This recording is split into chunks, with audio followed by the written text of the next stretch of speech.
Dumako naman tayo sa NAIA kung saan hindi na lang surot at daga ang problema. Pinangangambahan din daw na bumalik ang dating modus doon na tanimbala kasunod ng nangyari. Kita nyo na? Di ba? Ang ganda. Ang ganda ng bayan natin. Bagong Pilipinas. Maganda yung kanta na yun eh. Sana gawa ng version ng SM na yun. Yung Bagong Pilipinas. Ano nga ba yung kasunod doon? Hindi ko alam eh. Hindi ko alam. Kayo na lang magkaroon ng kasunod doon. Bagong Pilipinas. Sundan nyo na lang. Kayo na lang ha. Sa mag-asawang pa-Thailand na nakitaan umano ng bala sa bag. Ang sagot ng mga otoridad sa pagtutok ni Joseph Moro. Munti ka na maunsami ang biyahe pa Thailand ng mag-asawang negosyante na sina Charity nitong Enero. Sa final security check, tinawag raw siya ng mga otoridad. Ang kanya raw kasing bag nakitaan ng naka-plastic na bala. Take note ha, naka-plastic na bala. Ibig sabihin, nag-effort. I-plastic yung bala bago iniwan dun sa bag. Yun kasi yung bintang ng airport eh. Baka nakalimutan lang niya. So, pinlastic niya muna, tsaka niya inilagay sa bag niya. Utang inang katarantaduhan yan. Hindi, isipin niya yan, ha?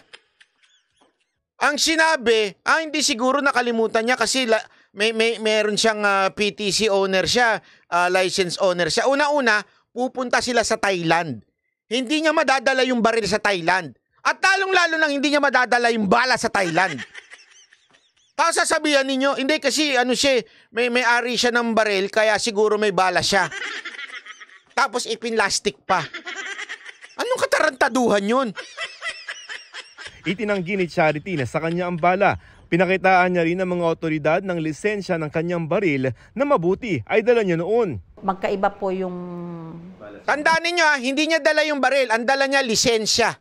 Kasi pupunta siya ng Thailand. Yung lisensya na yon, baliwala yun sa Thailand. So, hindi niya pwedeng dalhin yung baril niya sa Thailand. Di ba? Bala. Tsaka sabi ko, hindi pa ako gumagamit ng ganyang klaseng bala. Magaganda po yung bala ko. Yun! Napakalinaw niyan.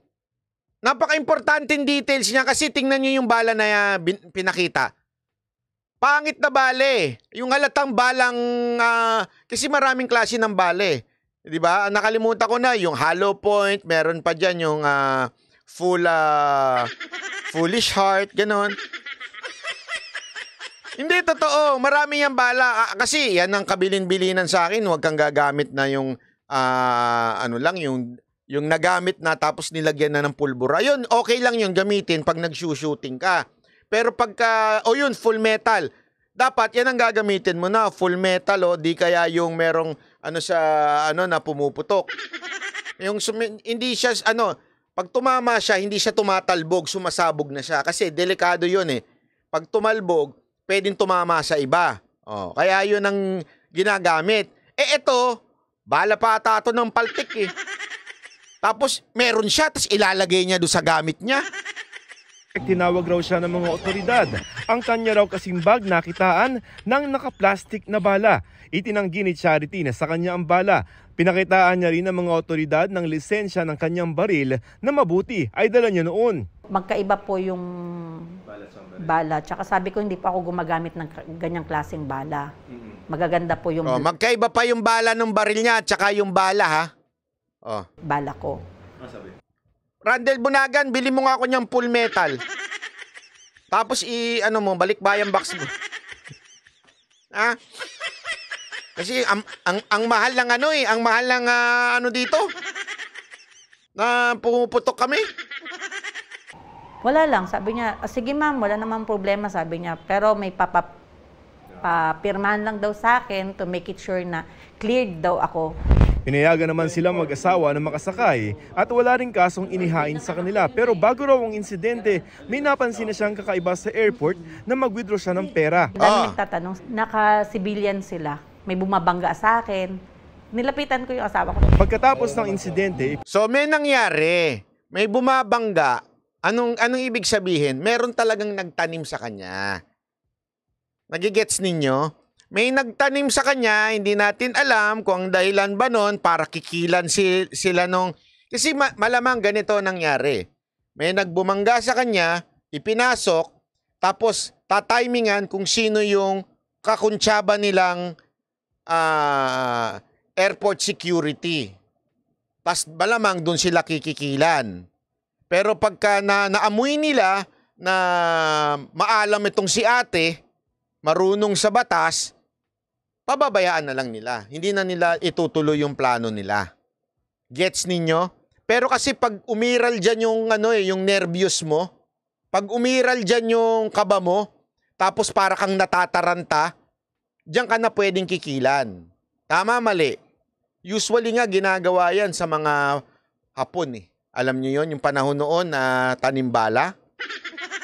Pinost ni Charity ang video sa social media para magsilbing babala sa publiko. Sa tanong tuloy, balik na naman nga ba ang mga insidente ng tanimbala sa Tingnan ninyo yung palusot ng airport mga airport? Ayon sa Office for Transportation Security, hindi raw. Tanimbala is a thing of the past. We can always present all available data and pictures plus video para mapasinungalingan namin yung sinasabi nila. Asan? Bigay nyo sa GMA para balita ng GMA Huwag puro ganon. Hindi, kasi baka puro ganon eh. Kung maganda siguro, sinabi nyo naman you can provide. Ayan yung email ko, send nyo sa akin. Patas tayo dito eh. Patas tayo dito. Send nyo sa akin yung sinasabi nyong ebidensya nyo na hindi bumalik yung balikbala. At talagang galing sa kanya yon. At wala siyang bumangga sa kanya, walang nagtanim sa kanya. I-email nyo dyan. Ipi-play ko dito. Promise ko yan. Giit pa ng Office for Transportation Security o OTS, posibleng kina Charity talaga ang nakitang bala. Posible daw talagang doon sa babae yung nanggaling bala. Bali pinlastic muna, tsaka niya binalik sa bag niya. So it was not a mistake. Sinadya niya. Pinlastic niya. Simple common sense eh. Simple common sense. Naka-plastic yung bala. So ang ginawa mo, pinlastic mo, tapos binalik mo sa bag mo. Ibig sabihin lang nun, hindi yun mistake na naiwan sa bala, yung bala. Bakit kanyo? Bibigyan ko kayo ng perfect example. Ako mismo. Pumunta akong Davao. This is an honest confession. Pumunta akong Davao. Sever may bitbit ako. Okay? Ako po ay kumpleto ng ID, dokumento. May bitbit po ako, nagbayad po ako doon. Binigay ko yung bala. Ang problema, yung bag na pinaglalagyan, nakalimutan ko, basta meron pinaglalagyan na bag eh. Yung bag na pinaglalagyan, binalik sa akin. Ang problema, nilagay ko doon yung nakaload. Kasi yung baril ko, syempre, bala, 2 magazine. Tapos may nakaload. Para ready. Okay? Ngayon, pag ibibigay mo na ngayon sa pulis, bago ka pumasok ng airport, i-unload mo yun. Hindi nakakasya yun sa magazine. So, in-unload ko, inilagay ko sa loob ng bag, ibinigay ko yung baril, yung bala, nandun din sa loob ng bag. Unfortunately, nung ibinalik na sa akin, hindi nila naisama yung balang nakahiwalay. Na nakaload, yun yung nakalagay sa chamber. Hindi nila binalik sa akin. Hindi nila kinuha. Ibig sabihin, nung binalik nila sa akin yung bag, kasi sabi, sir, hindi kami tumatanggap ng bag, sa inyo po yung bag. So, nangyari, bumalik sa akin yung bala. Nagets nyo? Bumalik po sa akin yung bala, at pagbalik sa akin yung bala, syempre, pumasok na ako sa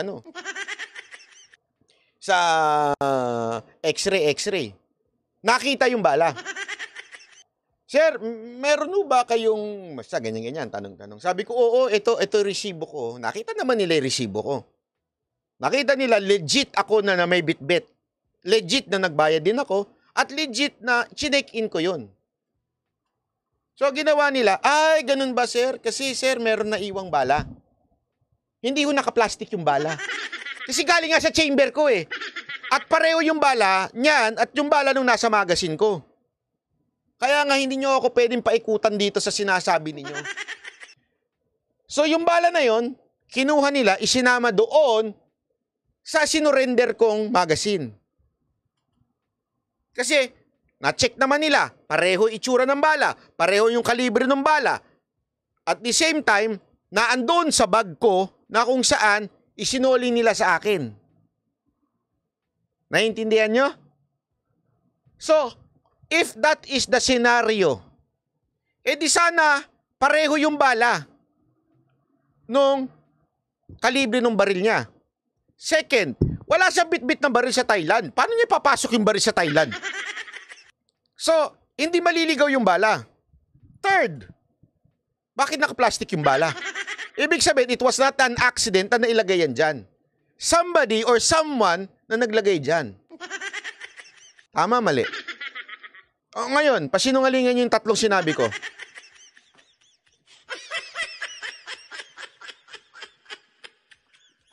Wag tayo magpaikutan dito.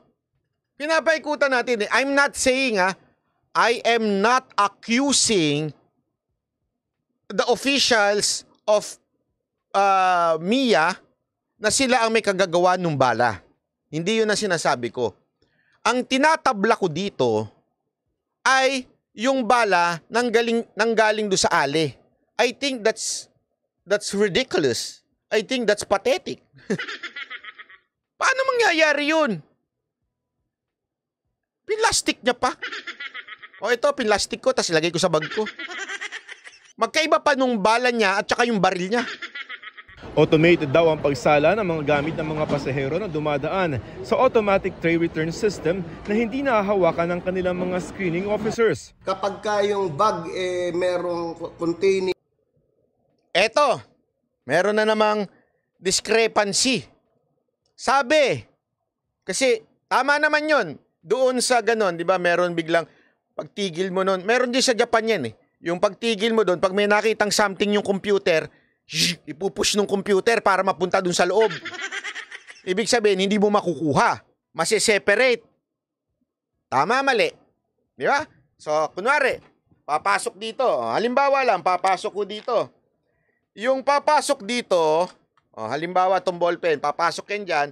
Pagka meron nakita yung computer na pupush sa kaliwa para sasabihin, sandali, there is something. Di ba? Ganon. Tama naman yon.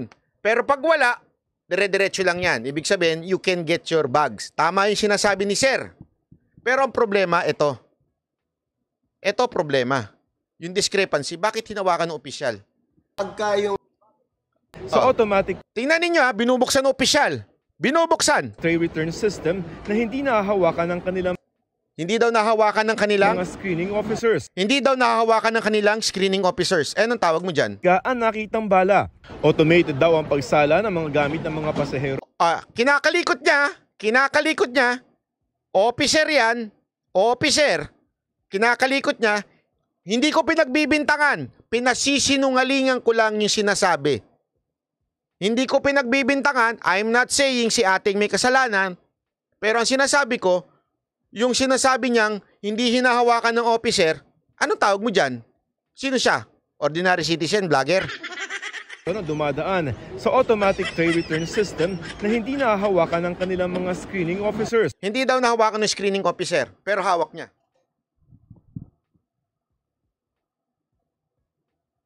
Sige nga, counter my argument. Hindi daw inahawakan pero nahawakan ng officer. Hindi po ba ang tama ho dyan? Ballpen. Ma'am, meron pong bala dito. Kayo ho ang kumuha. Kayo ho ang kumuha. Para alam nyo na hindi ko hinawakan. Tama, mali.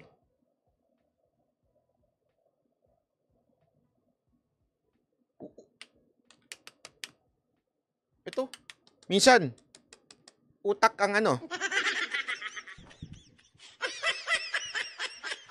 Di ba? Simpleng-simple. Pakita nga. Ma'am, meron po Paki-open po ito. Ito po. Yan. Paki-open yan. Kasi meron po kami nakita. Dapat ganun Kasi yun daw, ang sabi ng opisyal, yun daw ang kanilang protocol. Hindi hawakan ng officer. bakit anong tawag mo dyan? Kapag ka yung bag merong containing suspicious item, yung computer Yung ano, yung. Anong yung. Hirap na magpaliwanag, ano, sir? Mahirap na po ba magpaliwanag, sir? Ako, open po ako. Kung gusto nyo akong paliwanagan, gusto nyo pong interviewin ko kayo para ibigay nyo yung panig ninyo ng maayos. Pero, tatanungin ko kayo. Bakit sinasabi ninyong hindi hinawakan ng officer? Kitang-kita sa video, hinawakan ng officer. Sino nagsasabi ng totoo? Kayo o yung video?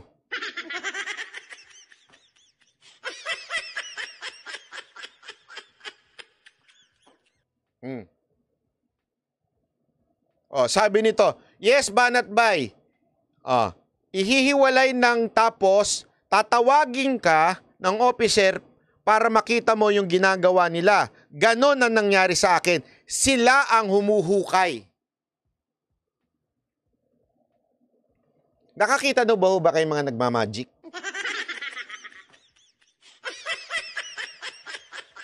Yung ganyan, no, di ba? Yung, hindi makikita. Ayan.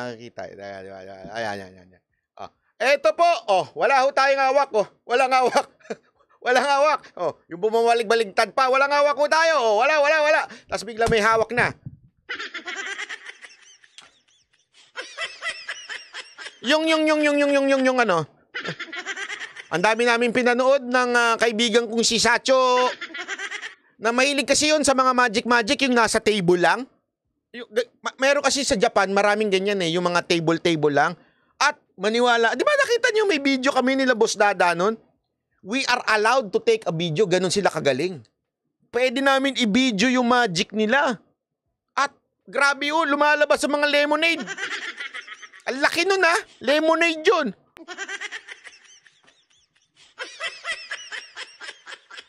Hindi natin pinagbibintangan yung ale.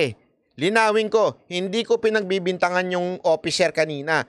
Ang sinasabi ko lang, di ba po sir, ang tamang patakaran, dut-dutin nyo lang.